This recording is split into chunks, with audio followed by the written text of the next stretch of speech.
joining us now, the best pollster in America, the only polls that I pay attention to. He's right all the time. Scott Rasmussen. Scott, you're live. We're in the People's Republic of Charlottesville. We're with a business owner, Martha, Pete, and myself. Scott, it's been too long. Great to have you with us. Well, I assumed you didn't want to call because of the Astros sign stealing scandal. So, we're going to have to let that one ride for right now. But, a lot Scott, of they played perfect. Happening. They played perfect baseball, just like Trump's phone call with Ukraine. It was a perfect phone call. We played perfect baseball. It was all a conspiracy by the Yankees. But, hey, here's the good news. There's no fans this season, so we can't get booed. So it's all good. Okay.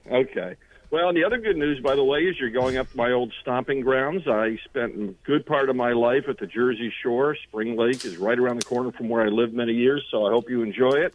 As we're looking at the world right now, though, we're starting to see this growing frustration about the lockdowns. And we have to be clear on this. When they first happened, there was tremendous support for the idea of locking down society, shutting down businesses, because people thought it was going to be for a very brief period of time. It's been a very long time now. I live in Manhattan, and I'm not sure they're ever going to let us reopen here. But we're now at a point where the public mood is clearly shifting. And for those of us who are old enough to remember Ronald Reagan, I did one test that was a little fun. I asked people if they agreed with his statement. The 9 most dangerous or the 9 most terrifying words in the English language are, "I'm from the government and I'm here to help." Now, Reagan obviously delivered it better than I did. But those words still resonate. 52% of voters share them today. Only 35% disagree. And look, if you're a small business owner, when the government is showing up at your operation these days, that's not a reassuring sign.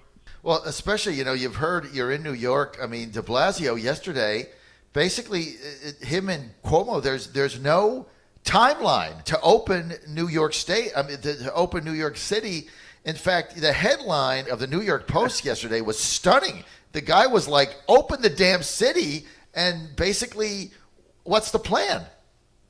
Right.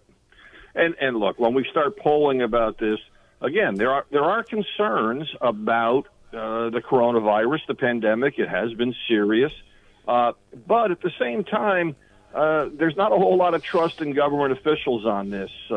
34% say that they trust government officials more than everyday Americans to make these decisions. 43% say no, they trust the common folks. And the divide we're starting to see is very reminiscent of 2016. There's an elite professional class that's kind of looking down their nose on the rest of us for thinking, why on earth would you want to reopen? Why don't you want to stay safe? Of course, what's happening is people realize there's lots of other costs to lockdowns. There are health risks in terms of about a third of people know someone who's drinking too much or who is severely depressed. Another third say they themselves have had some health issues with the pandemic and the lockdowns. On top of that, the more we learn, the more we realize the fatality rate of the coronavirus is less dramatic than we thought. And people are saying we need to have the right to go out and make some of these decisions for ourselves. But done in a responsible manner. 60% of voters say that if a business reopens and has some safety protocols in place, every single business that does that should be allowed to open. Pretty basic idea. So would you agree that the tide is turning here? Because 41%, you said, of people that you polled already believe that the lockdowns have done more harm than good. I mean, a couple of weeks ago, that number was in the teens. So what is the shift that you've seen? Give us the trend line here in people wanting to get their lives back. The shift has been very, very dramatic. As I mentioned at the beginning, about 89% support for the lockdowns, and now 41% believe they've done more harm than good. We're starting to see that number grow on a regular basis. But I think the other shift that we're seeing is a growing sense of the economic carnage that's coming, and that people need to find ways to make their own decisions. Now, John, I gotta be clear on this. If we poll and ask somebody generically, would you be comfortable in going to a restaurant today? People are pretty much still going to say no. But if we ask people who regularly eat out and we say, would you go to your favorite restaurant today? A solid majority say yes. The reason for that is trust. If it's a business if it's a small business owner and they establish some protocols to make you feel welcome and safe, you are going to try that. It's that trust that is needed to rebuild the economy and to rebuild American society. And that's something, there is no way to replace that. The governments can issue all the orders they want, but until people are trusting businessmen to make these decisions, people aren't going to go out. Good news, 8 out of 10 say that businesses will take appropriate steps. Why? Because they want people to come in. You look at some of these governors with these draconian measures that have just stripped people away of their liberties. They're shutting businesses down. I mean, I got a couple of videos in New Jersey while I'm going there that were unbelievable. One person was trying to sell her antiques online at 9:00 p.m. on Zoom video from her store, and the cops came in. Somebody complained that it was past the curfew and shut her down, and she's doing a video. Another guy is trying to open a gymnasium up. They threatened the people that were in there with $1,000 fines each for working out on a weight machine. Based on your polling, is there going to be a political reckoning for these people, these governors? Yes. Yeah, let's be clear. New York City is never going to turn Republican because of this. I mean, but in states like Michigan, Pennsylvania, Wisconsin, states that are very competitive, states that put Donald Trump over the top in 2016, the more the governors double down with actions that offend people, yes, this could ensure the reelection of Donald Trump in 2016. Or in 2020, I'm sorry. And what's tough about all of this is it just doesn't appear to make any sense. And look, I've made references to New York a couple times. I do live here. I can tell you that all over this city, people are bending every rule they can.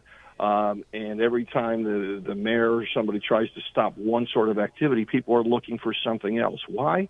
Because they want it. Because being social is part of being human. And if we see it happening here in Manhattan, we know it's happening elsewhere. But the polling data clearly shows that the tide is turning, that it is going to have political implications. And, John, normally at this time of the year, you and I would be talking about demographics and how does the Biden-Trump matchup look. I have a very simple way to understand election 2020 this year. If by the time we get to the fall, we are reopening successfully and people are feeling good and we're starting to get reports that the economy is not back where it was, but it's moving in a good direction, the president will get reelected. If, as the doomsayers project, there is a massive new wave of the coronavirus and it forces us into another round of lockdowns in September and October, well, then the president is not going to be reelected. It is all on how the reopening is handled and how successful we are at reopening American society.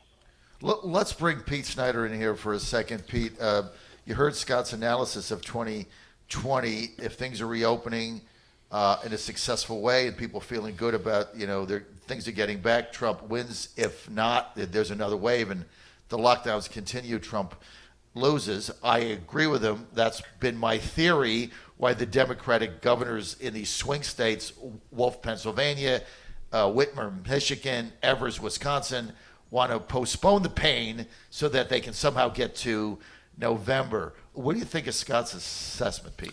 Well, look, Scott is a great pollster. He has a really good beat on what the American people are feeling. And look, all I know is that I talk to dozens and dozens of small business owners every single day.